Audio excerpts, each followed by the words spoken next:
심의사의 살까 말까의 심의사입니다.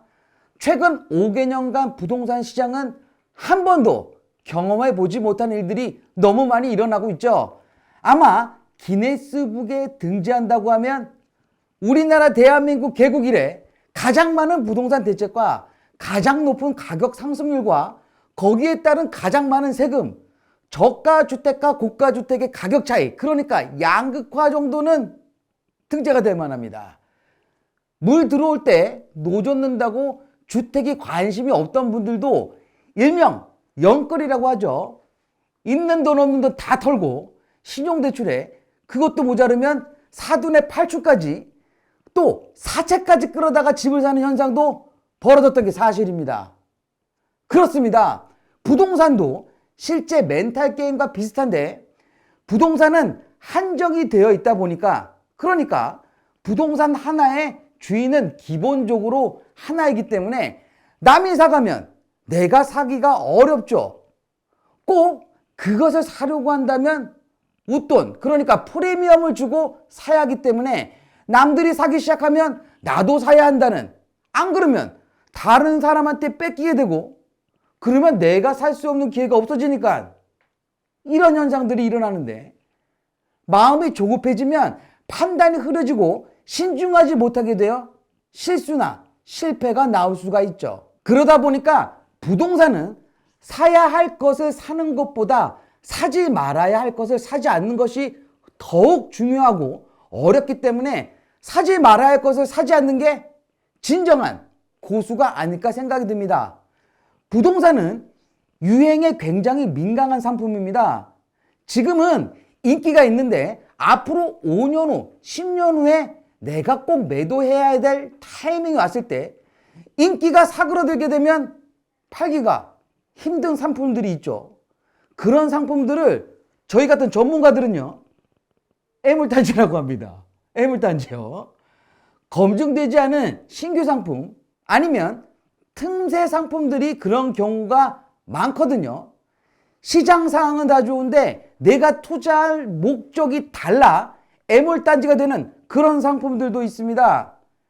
지금까지는 부동산 가격이 다 올라서 뭐라고 뭐든지 다 올랐기 때문에 콩깍지가 끼어서 판단하기가 힘들 수도 있겠지만, 이번 시간에는요, 올해에는 사지 말아야 될 부동산 4가지를 말씀드리도록 하겠습니다. 물론 예외도 있겠지만 대부분들은 꼭 피해야 할 부동산임을 말씀드리도록 하겠습니다. 첫 번째로는요, 오래된 나홀로 아파트입니다. 이런 아파트들의 가장 큰 장점은 저렴한 거죠. 주변의 일반 다른 아파트에 비해 매매가 자체가 저렴하죠. 근데 주변 아파트의 전세 시세와는 비슷합니다. 그 이유는 이렇습니다. 부동산 가격은요, 주택의 금액, 그렇죠, 토지 금액 플러스 건물 금액, 거기에 미래가치, 그러니까 프리미엄이죠. 이 3가지 요소가 주택 금액을 만드는 거거든요. 하지만 전세 시세는요, 토지와 건물, 정확하게 말씀드리게 되면 건물을 이용하는 사용료, 그러니까 전세 수요자들은 그 집을 쓰는 사용료만 내면 되는 거죠. 그러다 보니까 꼭 그 입지에 꼭 살아야만 하시는 분들은 물론 대장단지 우선으로 찾다가 없으면 차선책으로 나홀로 아파트라도 들어가는 거죠. 근데 워낙 전세 매물들이 적다 보니까 전세금은 비슷합니다. 그러다 보니까 일반적인 중대단지의 아파트보다는 매매가는 싼데 전세금은 비슷하거나 조금 낮다 보니까 일명 갭이 적게 되는 거죠. 투자금이 적게 됐죠. 그래서 투자 목적으로 사뒀다가 추후에 들어가실 분들이 많이 찾는 상품 중에 하나입니다. 하지만 맹점은 여기에 있습니다. 보통 나홀로 아파트는요, 용적률을 최대한 활용한 아파트가 대부분이다 보니까 재건축이 쉽지가 않습니다. 그렇다고 해서 입지가 월등히 뛰어나지 않는 한 리모델링도 쉽지가 않습니다.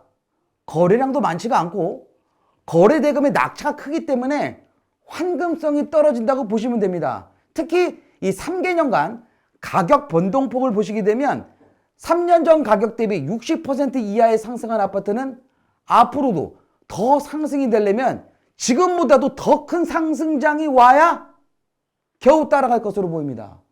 물론 주상복합도 마찬가지입니다. 물론 입지가 좋고 새로 지어진 주상복합이나 현재 10년 이내에 준공한 주봉은 그래도 괜찮은데 15년 이상 된 주상복합은 지분이 작고 용적률이 높아 투자성이 좀 떨어진다고 보시면 되겠습니다. 다음은요, 신도시 택지개발지구 내의 오피스텔입니다. 정확히 말씀드리게 되면 1기 신도시는 제외입니다. 서울에 있는 대부분의 오피스텔 같은 경우에는 오피스텔 사업지 같은 경우 대부분 업무 지역과의 연계가 되어 있거나 아니면 입지가 좋은 주거지 일대의 주거 대체 상품으로 인기가 좀 있습니다. 신도시나 택지개발지구 내 오피스텔은요, 그 개발 자체가 100%가 되지 않는 한은요, 일단 수요 자체가 서울보다는 적을 뿐더러 업무 시설이 적다 보니까 오래 거주하지 않는 주거 사다리 형태로 아파트로 갈아탈 확률이 상당히 높은 대체 상품이기 때문에 지속적인 인기가 있기는 힘듭니다. 그 이유 중에 하나가 학교입니다. 상업지에 있다 보니까 대부분의 학교는 거리가 좀 있는 편이 많죠. 지금은 아파트 금액이 많이 올라서 주거 대체 상품으로 실수요자나 세입자들을 현재는 유지할 수 있겠지만 특히 수도권 일대는요, 앞으로 주택의 공급이 늘어날 것으로 보이고 있기 때문에 또 자족도시가 될 수 있는 신도시나 택지개발지구는 단기보다는 장기적인 관점으로 시간이 흐를 것으로 보이기 때문에 지금 투자하신다면 부처가 되지 않는 이상 견디기가 힘들 수도 있기 때문에 시세 차익보다는 월세 수익 목적으로 접근하시는 게 좋을 듯 싶습니다. 다음은 지역주택조합입니다. 주택이 필요한 사람들이 조합을 결성한 후에 토지를 매입하여 주택을 짓는 사업인데 현재 토지 매입의 비중이 적거나 업무 대행사와의 소통이 조금 불편하거나 주변에 재개발 등의 개발과 맞물려 있는 그런 곳들은 피하셔야 합니다.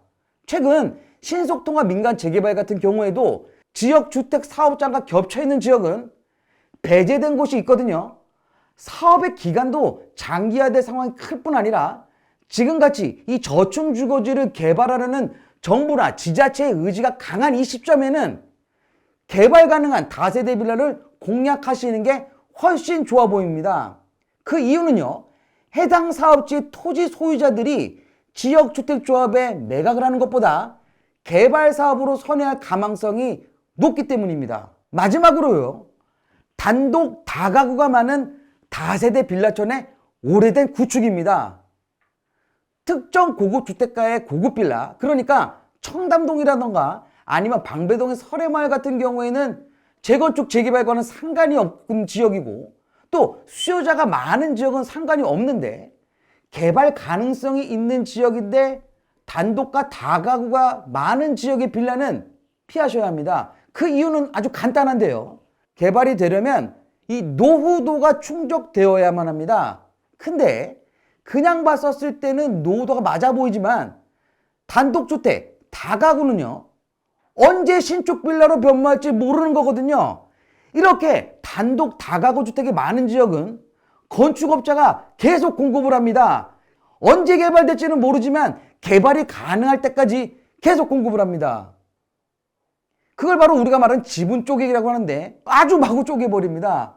또 단독 다가구 주택 소유자들도 개발이 될 때는 반대하시는 세력들이 좀 많다 보니 결국 노후도는 떨어지고 동의 시간이 길어지다 보면 그러니까 개발이 가능할 수 있는 시간이 연장이 되는 겁니다. 그런데 이런 전문적으로 투자하시는 분들은 노후도가 이상 되는 지역을 미리 미래를 보고 투자하시는 분들이 많은데 투자할 때 대부분들은요, 개발 가능 구역 내에 단독이 얼마나 있는지를 먼저 확인을 하고 단독이 없는 지역을 투자합니다.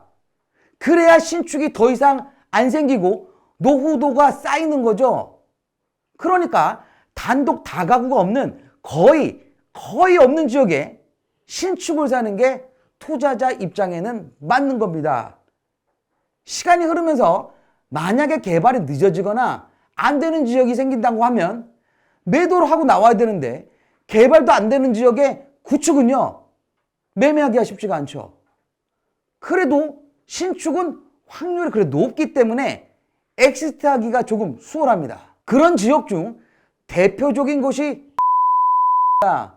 워낙 예전서부터 쪼개기가 성행했던 지역이었기 때문에 이제는 더 이상 다세대 빌라로 변모할 단독 다가구가 거의 없기 때문이죠. 그러면 시간만 흐르면 개발이 가능할 수밖에 없었기 때문에 3, 4년 전서부터 많이들 투자하시게 된 겁니다. 그렇기 때문에 단독 다가구보다는 다세대 빌라 비중이 높은 지역을 투자하시는 게 투자자 입장에서는 좋은 결과가 나올 확률이 높습니다. 왜냐하면 투자자들은 초기 투자 금액이 적은 걸 원하기 때문에 다세대 빌라 투자 비율이 훨씬 높습니다.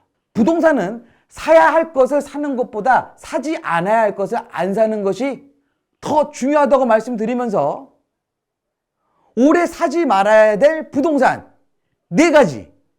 그래요. 저는 다음 시간에 뵙겠습니다. 시민사회 살까 말까. 끝!